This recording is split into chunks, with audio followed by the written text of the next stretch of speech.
Hello, everybody. Thank you for tuning in. This is NJ Pride Sports. Thank you for joining me on my very first YouTube video. So, trying this out, something different for me. I wanted to do something where I could really interact a little bit and do something more than just putting out a couple of blogs. So, just for reference, I think I've written a couple of blogs on some sites such as the Jet Press, all the other ones that you know if you're a Jets fan. So, if you've been on Jet Nation, if you've been on Grand Green Nation, I've put up a couple of blogs on those.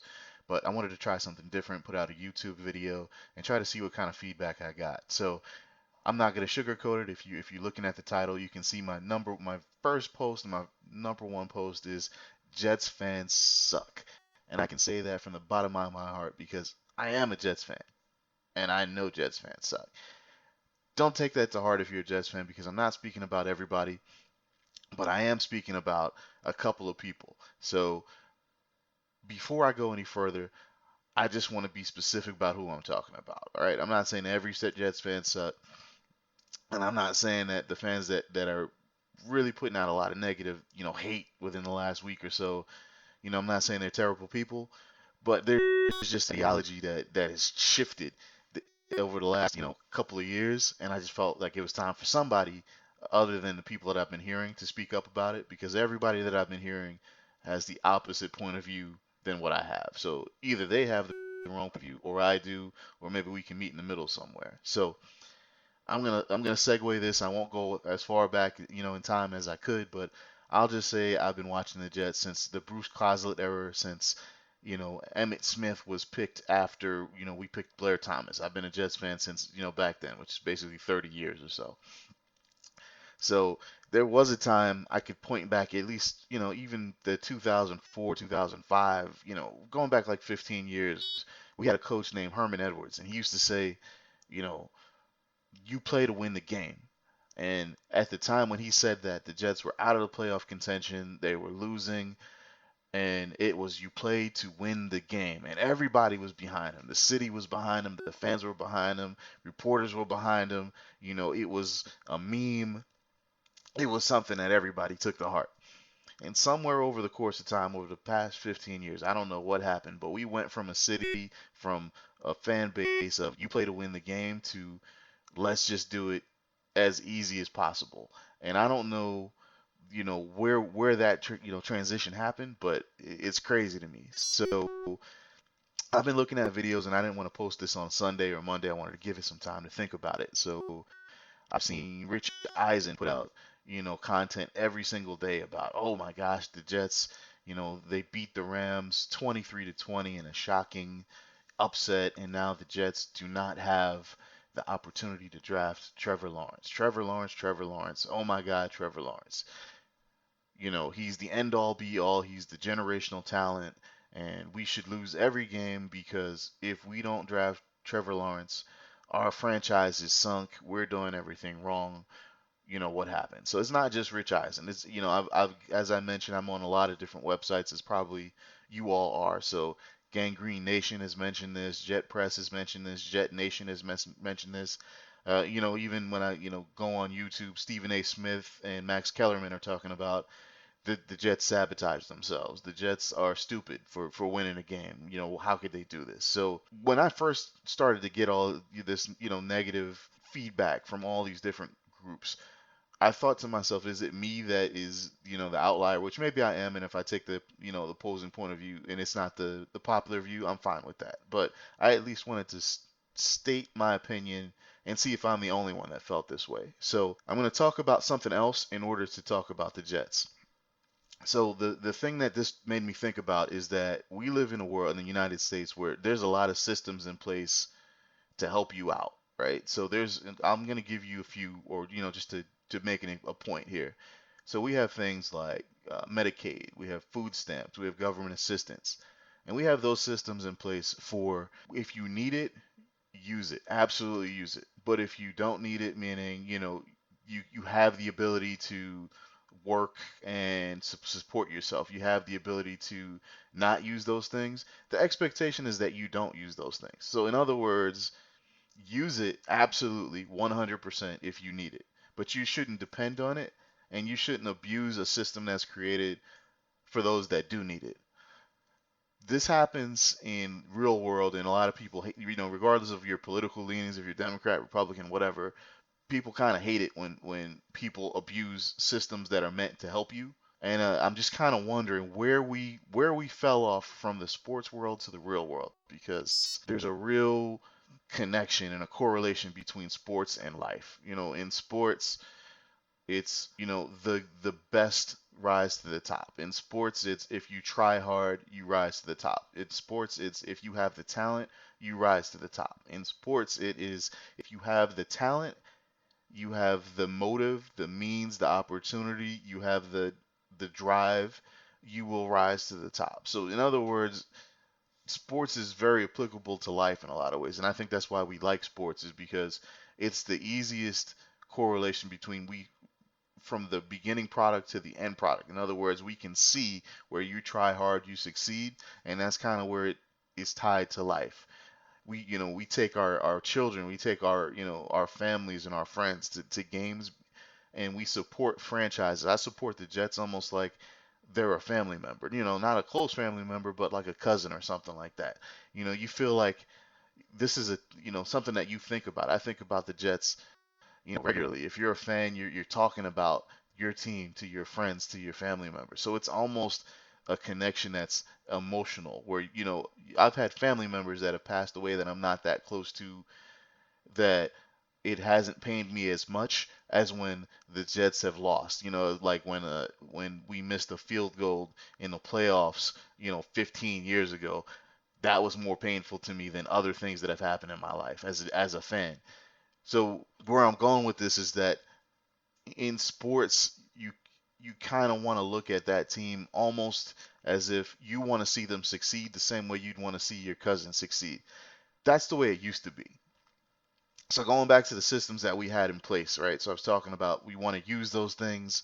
If we have the opportunity, we don't want to use them. So I've seen a lot of teams tank, right? That's basically what we're talking about, is tanking on purpose. And teams do it. Philadelphia, the 76ers, they tanked for 5 years and they got, three or four number one picks in the NBA draft. The Knicks are currently, they've been tanking, trying to get, early picks to build up, a stacked roster, and it hasn't worked. But the problem with that is they're using a system that was created for, if you are legitimately the worst, that's fine, be the worst. But you shouldn't aim for that. You shouldn't gut your roster if you're an NBA franchise, purposely lose to try to get number one picks over and over and over again. I've seen players do it specifically in the NBA where they say, "Oh, it's too hard to win a championship, so let's stack up three and four really good players on one team." They're using a system, and that one is, not as bad. But what I'm getting at is when you use a system to your advantage to make life easier for you, and the other 30 or 32 teams in your league can't do that, you're not doing the right thing. So I'm not really sure when I see, Rich Eisens of the world, and people say, well, the Jets should just lose. Well, why don't the Jets just win? How about that? Why are we looking at one person as the savior of a franchise? You know, Sports should be held to a higher standard in life. You should be able to go to a sports event. If you have a son or a daughter, you should be able to say, look at this guy or look at this team. These people are trying their hardest. They're losing, but they're continuing to try. And that is more important in life than let's take the easy way out. Let's just look at whatever we can do to get us there the fastest. You know, is it's I understand we live in a world where it's all about results and it's results driven, but what about the path you take to get to those results? What about how hard you try to get to those results? What about building your team? What about trying to be successful? What about trying to have people that are always trying to be successful? Because if you don't have those people, if you're not trying, what's the difference gonna be between January at the end of the season and August when preseason starts, just because you added one player, Trevor Lawrence? What about the other 50 plus players on the team that have been losing the last, couple of years? So I've never seen a team that is intentionally tanked, gone 0 and 16. This is including the Cleveland Browns. I know that they're on a somewhat of a good streak right now. This is including the 0 and 16 Lions that, were able to draft Matt Stafford. How many playoffs or Super Bowls has Matt Stafford won? How many playoffs or Super Bowls have the Cleveland Browns won? I know this is their first year that they could potentially be going to the playoffs, but you get the point that I'm trying to make. Is it's that trying to look for the easy way out and trying to do things the easy way just to get to the end result of Trevor Lawrence because that'll make you successful does not negate the fact that there's an entire season of football that people have to watch. There's an entire, multiple years of after you've tanked where your fan base has to come back to you and say, okay, this is not the 0-16 team that purposely lost, that tried to lose, or that tried to suck just so they could get to the head of the pack, basically. So, maybe that's a little bit too existential, but for me personally, I'm one of those fans that says I'd rather see a 1-15 or a 2-14 team that tried to compete than a team that lost every single game because they wanted to get a specific player. So, I know that's probably not the popular opinion, but to me, again, sports is about more than just sports. It's a part of my life, and it's a part of the way I see the world. It's a part of, there's no other facet of life where you can say, do your worst, and you'll get to the front of the pack. You'll get ahead by not trying, by not succeeding. And I don't think sports should be held any different than that. So anybody that's out here saying the Jets are dumb or, the ownership or whoever, I won't argue with anybody about Adam Gase. Adam Gase is horrible. He needs to be fired because he's just a terrible coach.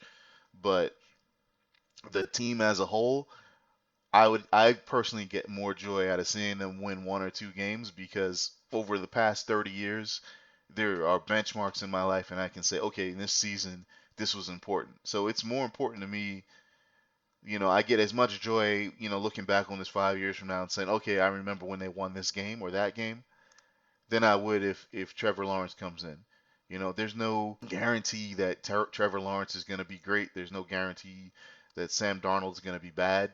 I'm not a Sam Darnold fan any more than I am a Trevor Lawrence fan.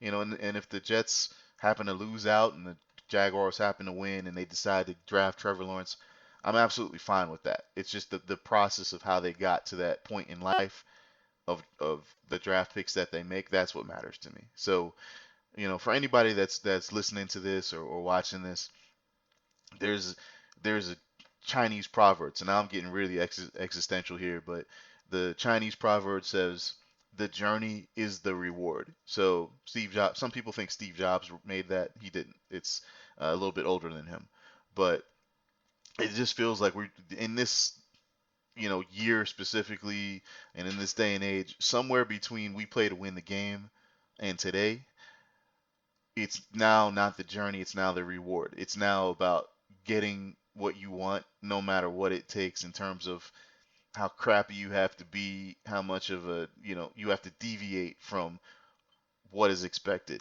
And I don't, that says a lot about life to me. You don't want to deviate from what is expected, from what you hold yourself to, from what you hold your team to. You want those things to always be the same because they mean something to you. What does it really mean if whatever you've built is based off of garbage that you intentionally lost to get ahead? To me, I would be less of a fan based off of that than having a couple of bad years. We've had bad years and we bounce back. We've had a couple bad years, we bounce back. Every decade or so, the Jets get a good 2 or 3 year run. We just need a good coach and a good GM to sustain the 2 or 3 years. We had it with Rex Ryan, we had it with Herm Edwards, we've had a drought comeback. You don't need necessarily the number one pick to reset your life. You need to be responsible for resetting your life and your organization yourself. Don't rely on that number one pick. All right, so if you've listened this far, I just want to thank you all for listening. In any case, I hope that Trevor Lawrence does well if he's with the Jets or not. I hope Sam Darnold does well, whether he stays with the Jets or not. I definitely hope we get a new coach. But I think Joe Douglas is on the right track, and I hope, with the draft picks that we get, regardless if it's the one pick or the two pick, uh, hopefully we'll get the roster and the talent that we need and deserve, and that next season we won't be having this conversation. All right, so thanks everybody, and I'll try to Tune back in tomorrow with a little bit of draft debate over some of the early picks if it is Trevor Lawrence or if it's not Trevor Lawrence. So thanks everybody. Appreciate it.